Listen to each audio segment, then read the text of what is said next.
کیا واقعی P T I کے مد مقابل ہے؟ بیسکلی یہاں ایک جو لوگوں کو تکلیف ہوئی ہے وہ بالکل مہنگائی کی ہوئی ہے۔ سبسکرائب کریں اور بیل دبائیں تاکہ کوئی خبر رہ نہ جائے۔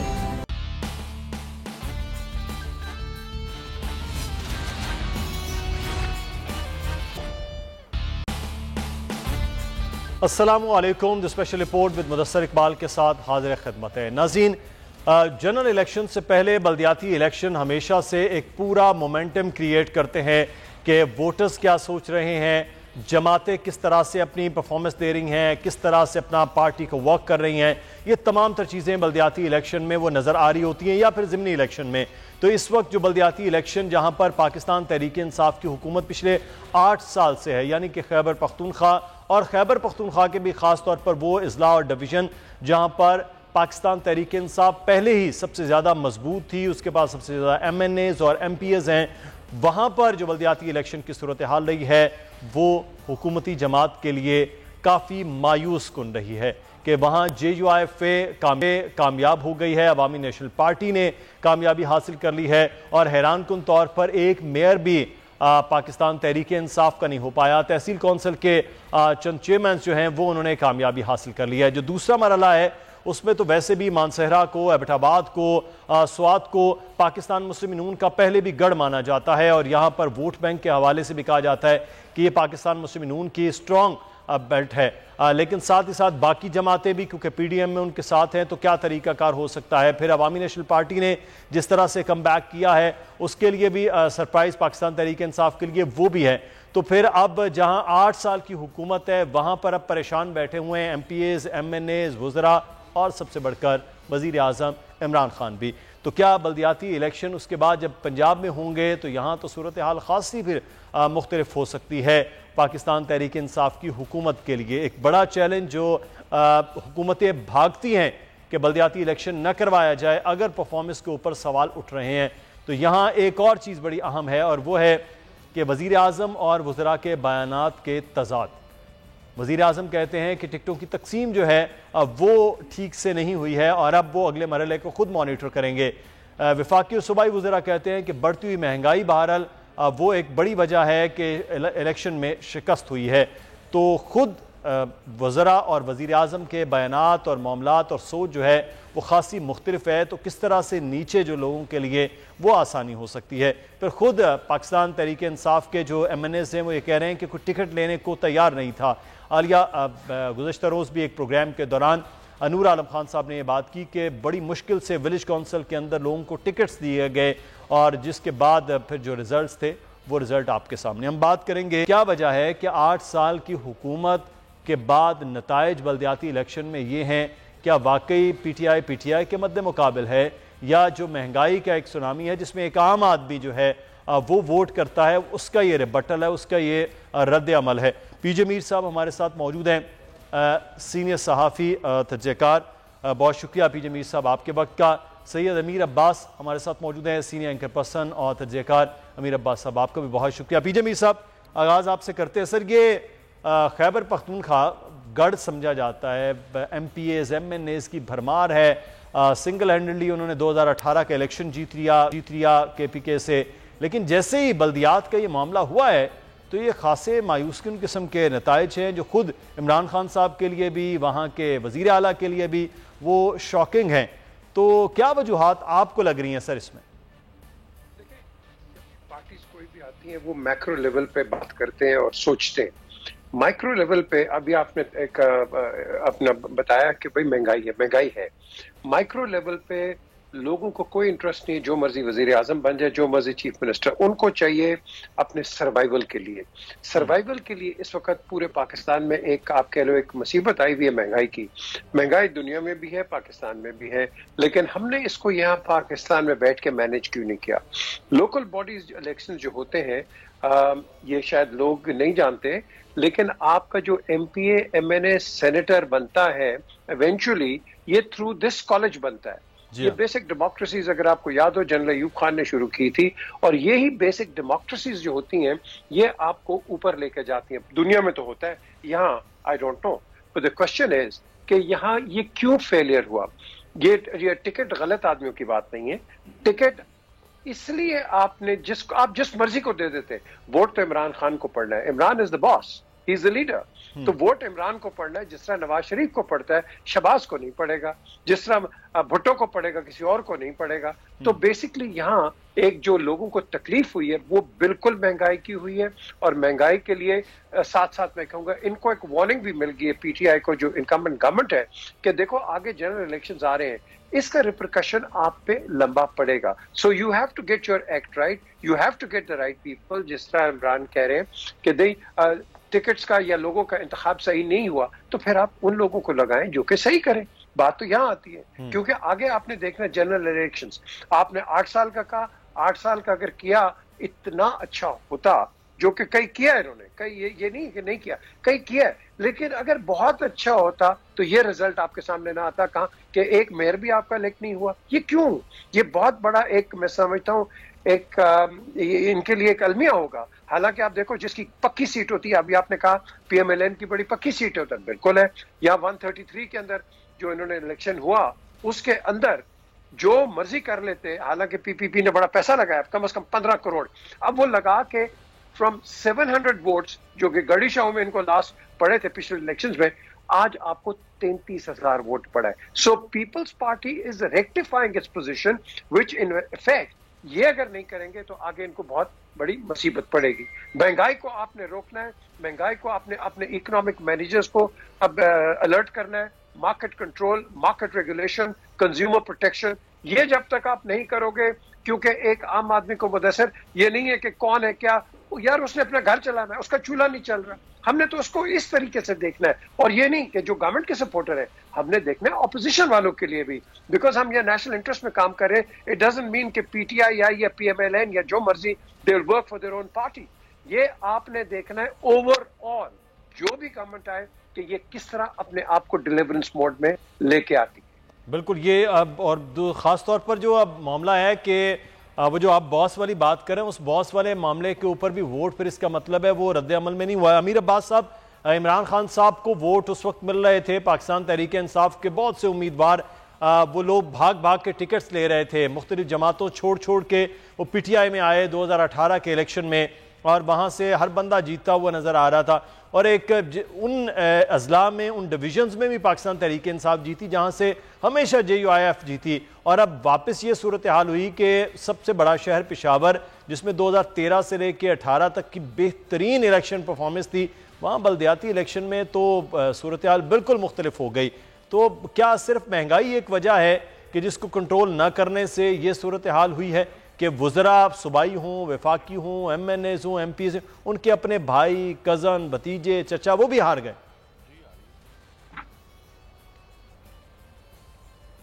امیر عباس صاحب, میں جاننا یہ چاہ رہا ہوں کہ صرف مہنگائی وجہ ہے کیا پاکستان تحریک انصاف کی, یا کچھ اور معاملات ہیں کہ وزراء ہوں, صوبائی ہوں, وفاقی, MNAs, MPAs کے بھائی, بھتیجے, چچا, بیٹے وہ بھی ہار گئے اس الیکشن میں جس کے پاس پاکستان تحریک انصاف کا ٹکٹ رہا؟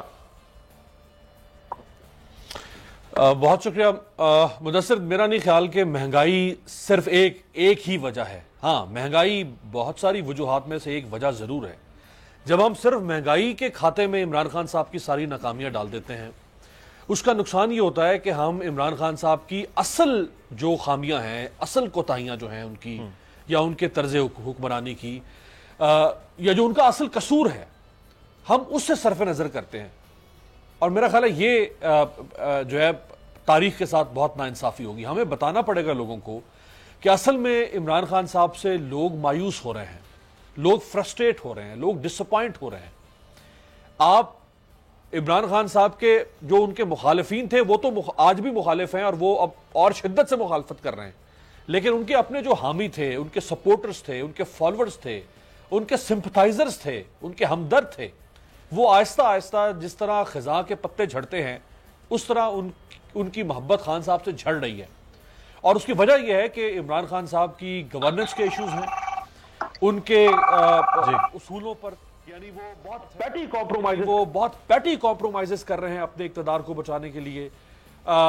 وہ اپنے منشور کے ساتھ جس طرح ان کو کھڑے رہنا چاہیے تھا وہ اپنے منشور کے ساتھ کھڑے نہیں ہیں.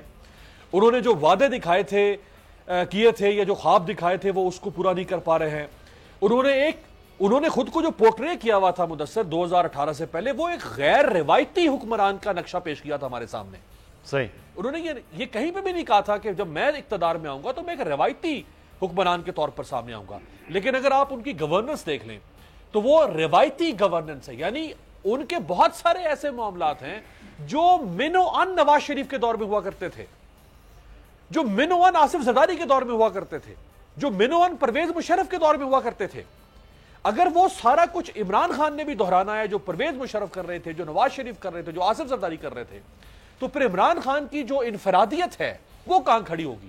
تو جو لوگوں نے عمران خان کو پسند کیا تھا وہ عمران خان کی ان کی جو یگانگت یا ان کی جو انفرادیت ہے اس کی بنیاد پر ان کو پسند کیا کہ ہم ایک ایسے شخص کو ووٹ دینے جا رہے ہیں جو بالکل یکسر مختلف ثابت ہوگا ماضی کے حکمرانوں سے، اور اس کی حکمرانی کا جو انداز ہے وہ بھی یکسر مختلف ہوگا.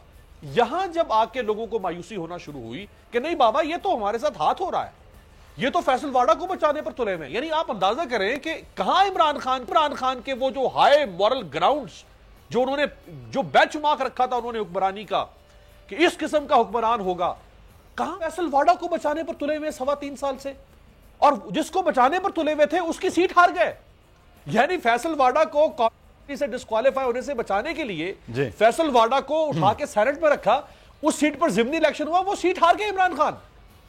تو کیا بہتر نہ ہوتا کہ وہ فیصل واڈا صاحب کو پہلے ہی کہہ دیتے کہ بھائی صاحب جائیں، میں آپ کی خاطر اپنے 25 سال کے سفر کو خاک میں نہیں ملا سکتا، میں آپ کو چھوڑ سکتا ہوں. لیکن امیر عباس صاحب ابھی آپ نے جو انٹرویو جو ہے وہ عرب ایک ٹی وی کو وہ بھی اس میں سنا، انہوں نے تو یہ کہا کہ میں اس میں میری پارٹی کے حوالے سے جو لوگ ہوں گے ان کے خلاف بھی کیا.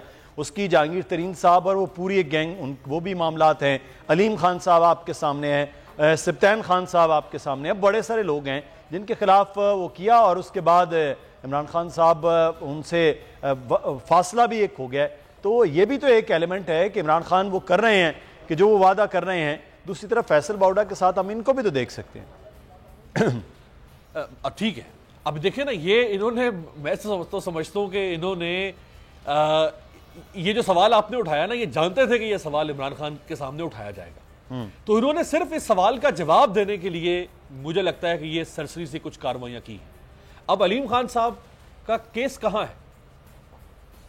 سبطین خان صاحب کا کیس میں تو نہیں چاہتا کہ زبردستی آپ سبطین خان کو کنوکشن کر دیں، زبردستی علیم خان کو سزا دیں، زبردستی آپ بابر اعوان کو سزا دیں، لیکن کسی کی کوئی کنوکشن تو نہیں ہوئی نا عمران خان کے اپنے لوگوں میں سے، کسی کو سزا تو نہیں ہوئی ہے ان کے قریب بیٹھے ہوئے لوگوں میں سے.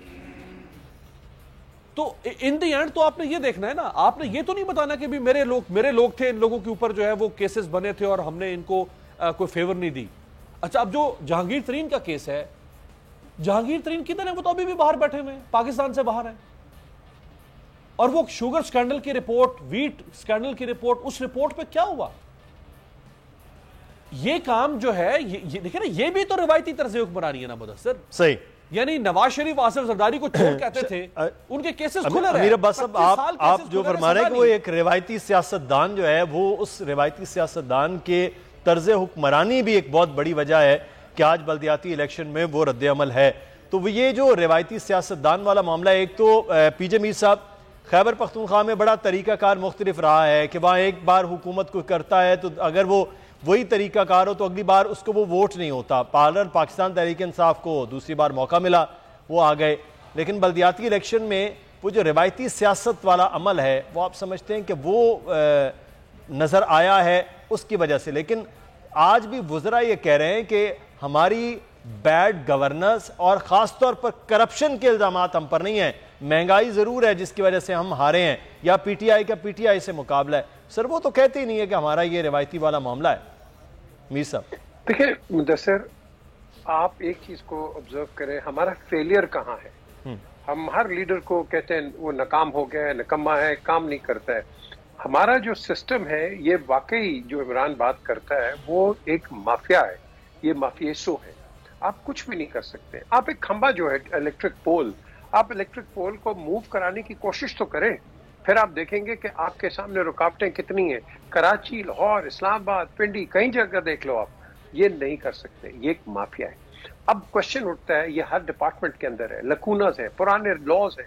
آپ کا پولیس لا 1904 سے چل رہا ہے, آپ آگے بڑھ ہی نہیں رہے ہیں کیونکہ آپ نے کہیں ریفارم لے کے نہیں آئے. جب تک آپ ریفارمیشن نہیں کریں گے اپنے سسٹم کا, ہمارا سسٹم بالکل موجود ہے. ہندوستان کو اگر آپ کمپیئر کرو, ان کے پاس بھی تو انگریز کا سسٹم تھا نا, لیکن ان کا چل رہا ہے. ہمارا کیوں نہیں چل رہا؟ ہمارا اس لیے نہیں چل رہا, ہمارے اندر ایک ہے جسے ہم کہتے ہیں مینیجریل پرابلم. یہ مینیجریل پرابلم آل اراؤنڈ ہے, apart from the arm forces. آپ کہیں بھی دیکھ لو, ہمارا یہ ایک مینیجر جو ہے, ہی از ناٹ مینیجنگ. آپ جس کو کس پوزیشن پہ لگاتے ہو, مینیجنگ ڈائریکٹر, چیئرمین, یہ انکمپیٹنٹ لوگ ہیں. اف دے ور کمپیٹنٹ, آپ کے ادارے پھر کیوں نہیں چل رہے؟ اب دیکھو نا, فار ایگزامپل آپ کا پی آئی اے بیٹھ گیا, آپ نے نماز جنازہ پڑھا دیا, اس کو دفن بھی کر دیا آپ نے. یہ کیوں ہوا ہے؟ Because of one stupid statement. One stupid statement جس کو آپ نے instead of getting more consultancy out side the parliament, آپ اسٹڈی کر کے آپ نے سارے پی آئی اے کے پائلٹس کو آپ نے بیڑا غرق کر کے رکھ دیا. وہ کوالیفائڈ پائلٹس, یس اس کے اندر بھی کچھ تھے خراب, لیکن یہ تو نہیں ہے کہ آپ نے تمام پی آئی اے کے پائلٹس کا بیڑا غرق کر کے, ایئر لائن کا بیڑا غرق کر کے, اور آپ کہتے ہیں جی ہم آگے چلیں گے. یہ ہوتی ہے انکمپیٹنس, یہ ہوتی ہے people who don't understand the job they are given. Imran means well, there is no question about it. He means well, but the team is incompetent. میں نے عمران کو خود کہا ہے, he has to have good people around him because he can do it. اور یہی میں نے, یہ پرانی گورنمنٹ میں بھی یہی تھا, incompetent. میں نے نواز شریف کو کہا ہے, تو میں نے کہا آپ وہ لوگ رکھو کہ جو ڈیلیور کریں. یار جو وزیر بن جاتا ہے, ایم ایل اے بن جاتا ہے, ایم پی اے بن جاتا ہے, وہ تو آپ کو ملتا ہی نہیں ہے.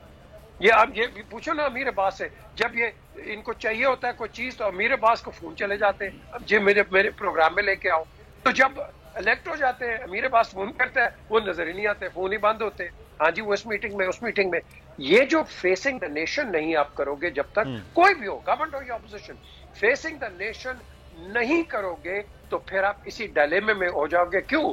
پھر یہ ببل بنتا ہے, اور یہ ببل آپ کے سامنے خیبر پختونخوا الیکشنز کے اندر یہ پھٹ گیا ہے. اور اس ببل کو اگر آپ نے آگے لے کے جانا ہے تو آپ نے اپنے آپ کو ریویو کرنا ہے. Imran has to be most tough, most strict and of course more productive. کیوں؟ ایک تو اس کی ایک پرابلم ہے, he is in an alliance. اب الائنس والا کوئی ادھر ادھر کرے گا, عمران پھنس گیا. کیوں؟ اگر ان کو نکالے گا آپ کی الائنس ٹوٹ جاتی ہے, وہ ادھر ادھر ہو جائیں گے, گورنمنٹ آپ کی چلی جاتی ہے. سو اس میں بڑے فیکٹرز ہیں, اور میں سمجھتا ہوں کہ آپ کے الائنس پارٹنرز, آپ ان کے ساتھ ریگولر کانٹیکٹ میں رہو, آپ ان کے ساتھ بات چیت کرو. Don't ignore your alliance partners, کیونکہ آپ کے الائنس پارٹنرز کا ایکسپیرینس ہے governance. So please use alliance partner پہ میں ضرور بات کر لیتا ہوں. ایک خبر ہمارے سامنے آئی کہ وزیر اعلیٰ اور اسپیکر پنجاب اسمبلی دونوں کی ملاقات ہوئی ہے اور مل کر بلدیاتی الیکشن لڑنے پر بات ہوئی ہے. ایک طرف تو جہاں پر سنگل ہینڈڈلی حکومت تھی وہاں پر بلدیاتی الیکشن جو ہے وہ پاکستان تحریک انصاف ہار گئی ہے, جہاں پر اپوزیشن بڑی سٹرونگ ہے اور آپ کے اتحادی ناراض ہیں. تو امیر عباس, یہاں پر اس کا مطلب ہے پاکستان تحریک انصاف کو پاکستان مسلم لیگ قاف کی ضرورت ہے کہ مل کر بلدیاتی الیکشن لڑیں اور کچھ چارہ نہیں ہے. سب سے پہلے تو آپ مدثر یہ دیکھیں کہ عمران خان صاحب 25 سال تک یہ پی جے میر صاحب کے خان صاحب دوست پہ رہے ہیں, اور ساری جو برٹش لائف ہے خان صاحب کی وہ میر صاحب کے سامنے گزری ہے. خان صاحب نے 25 سال تک صبح شام قوم کو ایک بھاشن دیا کہ وہ ڈیموکریسی ہو ہی نہیں سکتی, وہ شام ڈیموکریسی ہے جہاں لوکل گورنمنٹ سسٹم نہیں ہوتا. 3.25 سال سے ان کی حکومت ہے. انہوں نے سب سے پہلا کام ماشاءاللہ اقتدار میں آنے کے ساتھ یہ کیا کہ انہوں نے پنجاب میں الیکٹڈ لوکل گورنمنٹس کو سسپینڈ کر دیا. آپ کون ہوتے ہیں, کیسے کر سکتے ہیں آپ لوکل گورنمنٹ کو سسپینڈ؟ ایک الیکٹڈ آدمی کو آپ, یہ تو شبخون, یہ تو ڈکٹیٹوریل قسم کا کام تھا. یہ تو سویلین مارشل لا لگایا عمران خان صاحب. آج اگر عمران خان صاحب کو کوئی اٹھ کے سسپینڈ کر دے, کیا بیتے گی ان پر, کیا گزرے گی ان پر؟ انہوں نے پنجاب میں لوکل گورنمنٹس کو سسپینڈ کر دیا آتے ساتھ, اور پھر ایک نیا قانون لانے کے چکر میں کہ جی ہم نیا قانون لا رہے ہیں, نیا لوکل گورنمنٹ سسٹم لا رہے ہیں. 3.25 سال انہوں نے گزار دیے. ابھی بھی جو الیکشن ہے وہ مارچ اپریل میں کہا جا رہا ہے کہ وہ ہوں گے. کیا یہ عمران خان, دیکھیں نا, یہ وہ کیا جو ہے کہ یہ وہ سار تو نہیں تھی جس کا تھا انتظار. یہ تو عمران خان نہیں تھا 25 سال تک جو قوم کے سامنے رکھا گیا. لیکن امیر عباس ہرڈل بھی یہ جو بات میر صاحب کہہ رہے ہیں ہم بات کریں, ایک آپ کو بھی پتا ہے کہ ایک جو بیوروکریسی کا نظام ہے, ایک ہرڈلز ہے, دوسرا کارٹل ہے, چوتھا مافیاز ہیں. یہ ساری چیزیں جو ہیں وہ جب گھیرا تنگ ہوتا ہے تو عمران خان بار بار کہہ رہے ہیں کہ مافیاز ہیں, تو مافیاز کے ہاتھوں میں تو عمران خان مجبور ہے نا. سر اس میں کیا مافیا؟ دیکھیں نا, آپ آئے 2018 میں, اس سے پہلے 2015 میں الیکشن ہو چکے ہوئے تھے پنجاب میں لوکل گورنمنٹ کے. وہ لوکل گورنمنٹس موجود تھیں. یہ کس مافیا نے آپ سے کہا کہ ان کو سسپینڈ کریں؟ یہ آپ کے اندر کی پاور لسٹ نے آپ سے کہا کہ ان کو سسپینڈ کریں تاکہ آپ کی پاور ڈیوائیڈ نہ ہو پنجاب کے اندر. سارا اقتدار آپ اس کو ارتکاز اقتدار کرنا چاہتے تھے, وہ آپ کے چیف منسٹر کے پاس رہے سارا اقتدار, اس کی کیبنٹ کے پاس. کیوں جائے لوکل گورنمنٹ کے پاس؟ کس مافیا نے آپ کو, کون سا قانون ہے جو آپ کو کہتا تھا کہ آپ اس کو سسپینڈ کریں؟ وہ کون سا بیوروکریٹ ہے سٹوپڈ جس نے آپ کو کہا کہ سسپینڈ کریں؟ آپ ان سٹوپڈ لوگوں کے پھر مشورے ماننا شروع ہو گئے. سسپینشن آپ کی حکومت نے کی نا, پنجاب گورنمنٹ نے نا. صحیح. اور پھر الٹیمیٹلی آ کے کورٹ نے ان کو جا کے ری انسٹیٹ کیا کہ آپ کیسے سسپینڈ کر سکتے ہیں. تو یہ جو مافیا, اچھا یہ مافیا کی بھی جو ایک بات ہے نا. اچھا مجھے یہاں پر بریک کے لیے امیر عباس کہا جا رہا ہے, آپ ہمارے ساتھ رہیے گا. پی جے میر صاحب آپ کیا کرتے ہیں؟ اب دیکھنا یہ ہے کہ بلدیاتی الیکشن میں معاملات کس طرف جو ہے وہ آگے بڑھتے ہیں. دوسرے مرحلے میں خیبر پختونخوا اور پنجاب کی تیاری پاکستان تحریک انصاف خاص طور پر وہ کیسے کرتی ہے. میں یہاں پر ایک بریک لینا ہے, بریک کے بعد واپس آئیں گے پھر مزید بات.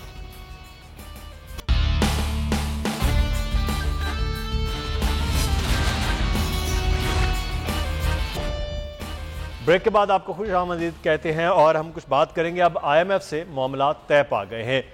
جو منی بجٹ میں اب ٹیکسوں کی بھرمار تھی, ان ٹیکسوں کی بھرمار تو اب نہیں ہوگی, لیکن جو باقاعدہ طور پر باقی ٹیکسز چل رہے ہیں ان میں اضافہ ہوگا. تھوڑی سی تفصیل آپ کو بتاتے ہیں کہ پاکستان کے لیے 12 جنوری کو $1 ارب قسط کی منظوری کی راہ میں جو بڑی رکاوٹیں تھیں وہ حائل ہو گئی ہیں. اب پاکستان 350 ارب روپے سے زائد ٹیکس محصولات کا منی بجٹ نہیں لائے گا جو ٹیکس محصولات کا بجٹ آ رہا تھا, کیونکہ اب یہ کیا گیا ہے کہ ترقیاتی بجٹ کا حجم 900 ارب روپے سے کم کر کے اب 700 ارب روپے کر دیا گیا ہے. یہاں سے اب جو ترقیاتی بجٹ پہلے ہی تقریباً 2-2.5 سال میں نہیں ہو رہا تھا, ترقیاتی معاملات وہ مزید کم ہو گئے ہیں. ٹیکس ٹارگٹ جو ہے وہ 5800 ارب روپے تک ہی محدود رہے گا. ٹیکس ٹارگٹ کو آگے رکھا گیا تھا کہ ٹیکس جو ہے وہ زیادہ وصول کیا جائے گا, تقریباً 350 ارب روپے, وہ اب وہیں رکھا گیا ہے. مختلف محکموں کے اخراجات کی کٹوتی وہ کی گئی ہے اور سبسڈی کی ادائیگی کا نیا شیڈول اب سامنے لایا جائے گا اور بینکوں کے قرضوں کی ری شیڈیولنگ کی جائے گی, یعنی کہ 1% اب سود جو ہے وہ مزید اضافہ کر دیا جائے گا, جس سے اب وہ چیزیں جو ہیں وہ حاصل ہو سکیں گی. پھر جو معاملات طے ہوئے ہیں, عالمی منڈی میں پیٹرولیم مصنوعات جو کم ہوئی ہیں, بڑا سادہ طریقہ آپ کو بتا دیں کہ اس کی گرتی ہوئی قیمتوں کا جو مکمل فائدہ ہے وہ عوام تک نہیں پہنچے گا, یہ بھی اس چیز کا حصہ ہو گیا ہے. ماہانہ 4 روپے پیٹرولیم لیوی میں اضافہ سمیت سیلز ٹیکس کی شرح بھی بڑھائی جائے گی, جو اس حکومت نے پہلی بار بھی کم کیا, پیٹرولیم لیوی بھی کم کی, وہ اب دوبارہ سے بڑھائی جا رہی. اور پھر آخر میں یہ ہے کہ بجلی کے فی یونٹ قیمتوں میں جو اضافہ کیا جا رہا ہے وہ فروری 2022 یعنی کہ 2 ماہ کے بعد وہ بلوں میں باقاعدہ طور پر لگ جائے گا اور مزید 4 روپے بجلی کے بل بڑھ جائیں گے. تو یہ ہے چھوٹا چھوٹا معاملہ جو اس وقت آئی ایم ایف کے ساتھ معاملات طے پا گئے ہیں. امیر عباس صاحب ہمارے ساتھ موجود ہیں, ان سے بات کرتے ہیں. میر محمد علی خان صاحب بینکر ہے, ماہر معاشیات ہے, ان سے بھی بات کرتے ہیں. میر محمد صاحب بہت شکریہ آپ کے وقت کا. میر صاحب آپ سے آغاز کر لیتے ہیں. یہ پہلے تو یہ کہا جا رہا تھا کہ ٹیکسوں کا بڑا بوجھ ہو جائے گا, لیکن اب بہرحال ٹیکس تو ہیں, لیکن وہ پیٹرولیم لیوی کی صورت میں کیونکہ وہاں وہ بڑھاتے رہے جائیں گے. سیلز ٹیکس کا بھی کہا گیا کہ اب وہ اضافہ ہو جائے گا. تو اس کا مطلب یہ ہے کہ جو مہنگائی جہاں پر ہے اس میں کمی تو نہیں, اس میں تھوڑا بہت اضافہ اگلے آنے والے وقت میں بھی برقرار رہے گا, کیونکہ آئی ایم ایف کی شرائط تو ویسی ہی کڑی ہیں. دیکھیے سب سے پہلے تو آئی ایم ایف کی شرائط ہمیشہ سے ہی کڑی ہوتی ہے. ہم آئی ایم ایف کے پاس جاتے ہیں, آئی ایم ایف ہمارے پاس نہیں آتی ہے.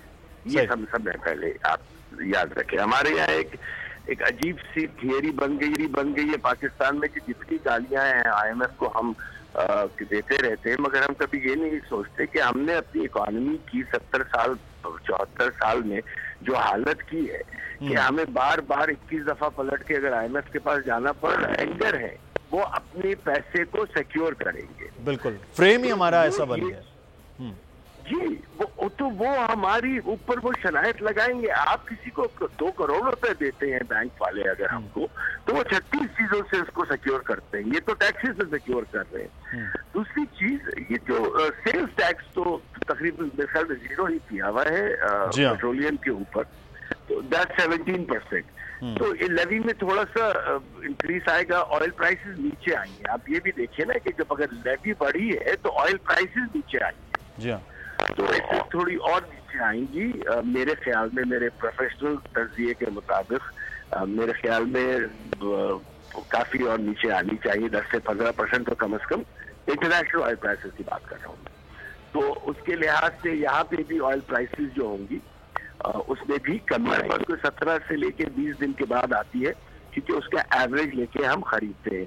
مگر یہ بات تو ہے کہ دیکھیے ہماری پیٹرولیم ڈیپینڈنٹ کنٹری ہے, آئل ڈیپینڈنٹ کنٹری ہے, and we are net importers. تو جب بھی آئل کی پرائسز میں اضافہ ہوتا ہے تو مہنگائی تو آپ بغیر سوچے سمجھے اس بات کا یقین کر لیں کہ ہر چیز میں مہنگائی ہوگی, ہر چیز میں بڑھے گی. میری آواز آ رہی ہے؟ جی جی بالکل میر صاحب. جی جی جی تو ہر چیز میں مہنگائی بڑھے گی آئل کی وجہ سے. مگر جو 2 نئی رپورٹس آئی ہیں وال اسٹریٹ سے وہ یہ ہے, مارچ انشاءاللہ ورلڈ کموڈیٹیز پرائسز میں کافی حد تک کمی آنا شروع ہو جائے گی, اور سپلائی چین کی جو کلاگز ہیں وہ بھی بہتر ہو جائیں گے. تو اس کا مطلب ہے کہ انٹرنیشنل کموڈیٹی پرائسز نیچے آئیں گی تو مہنگائی میں تھوڑی سی کمی تو آئے گی, کیونکہ اب وہ کرونا کا وہ اثر نہیں رہا ہے. اب یہ سمجھا جا رہا تھا کہ جو اومیکرون آیا ہے یہ بہت کنٹیجس ہے, مگر یہ ڈیڈلی نہیں ہے. کنٹیجس ہے جیسے فلو ہوتا ہے, اور خصوصاً اور آج کے مقابلے میں اور 2.5 سال پہلے تو ہم تقریباً ساری قوم ویکسینیٹڈ ہو چکی ہے. دیکھیے ہمیں لانگ ٹرم فسکل پالیسیز چاہیے, ہمیں لانگ ٹرم فائنینشیل پالیسیز چاہیے. ہم 70 سال سے ایڈ ہاک لگے ہوئے ہیں. صحیح. اچھا میر صاحب ایک معاملہ یہ ہے کہ ایک تو لانگ ٹرم ہے, ایک پھر چیزوں کو چلانا ہوتا ہے شارٹ ٹرم میں. اب شارٹ ٹرم اور لانگ ٹرم دونوں کے معاملات جو ہیں وہ خاصے مختلف رہے ہیں. ابھی ہم دیکھ رہے تھے تجارتی خسارہ $5 ارب سے تجاوز کیا ہے. یہ بڑا ایک شاکنگ سا ایک معاملہ ہے کہ یہ توازن جو ہے امپورٹ اور ایکسپورٹ کے درمیان جو ہوا ہے. ایک جانب تو کل وزیر بھی کہہ رہے تھے کہ امپورٹ اس وجہ سے بڑی ہے کیونکہ پوری انڈسٹری دوبارہ سے چلنا شروع. پاکستان میں اس وقت جو IMF کے ساتھ معاہدے کی بات ہو رہی ہے اس کے بعد کیا ہونے جا رہا ہے. امیر عباس صاحب ہمارے ساتھ موجود ہیں, سینئر پرسن اور تجزیہ کار. امیر عباس صاحب, ایک جانب تو یہ معاملہ ہے کہ وہ جو ٹیکسز کی بھرمار کا اس کی تو چلیں اچھی نوید ہے, لیکن بہرحال کوئی اچھی نوید یہ نہیں ہے کہ معاشی طور پر کوئی بہتری کی بات ہو. تو ہم تو مزید شکنجے میں ہیں. تو یہ جو بہترین ٹیم, معیشت کی بہتری, وہ کہاں دعوے ہیں اور حقیقت کیا ہے؟ آپ ایک دلدل میں اگر ہوں اور آپ جتنے ہاتھ پاؤں مارتے ہیں آپ اس دلدل میں اتنا ہی دھنستے چلے جاتے ہیں. بجائے یہ کہ آپ دلدل سے باہر نکلیں, آپ اس دلدل میں اور نیچے گہرے ہوتے چلے جاتے ہیں. آپ سرکولر ڈیٹ اٹھا کے دیکھ لیں جو گردشی قرضہ ہے. جب عمران خان صاحب کی حکومت آئی تو 2018 اور اب 3.25 سال میں وہ تقریباً دگنا ہو چکا ہے. حالانکہ اسی سرکولر ڈیٹ کے اوپر عمران خان نے اتنی سیاست کی پچھلے 3-4 سال جو اپوزیشن کے تھے ان کے. اور آپ اگر پاکستانی روپے کی ڈی ویلیویشن دیکھ لیں امیر عباس, لیکن کل فواد چودھری صاحب کہہ رہے تھے کہ IPPs کی کیپیسٹی چارجز ہیں جو ہم پچھلی دور حکومتوں کے غلط معاہدوں کی وجہ سے بھر رہے ہیں. وہ کہہ رہے ہیں ورنہ تو صورتحال یہ نہ ہوتی, ہمیں ضرورت ہی نہیں ہے بجلی کی اور ہم پیسے بھر رہے ہیں. وہ تو پچھلی حکومت پہ ڈالتے ہیں.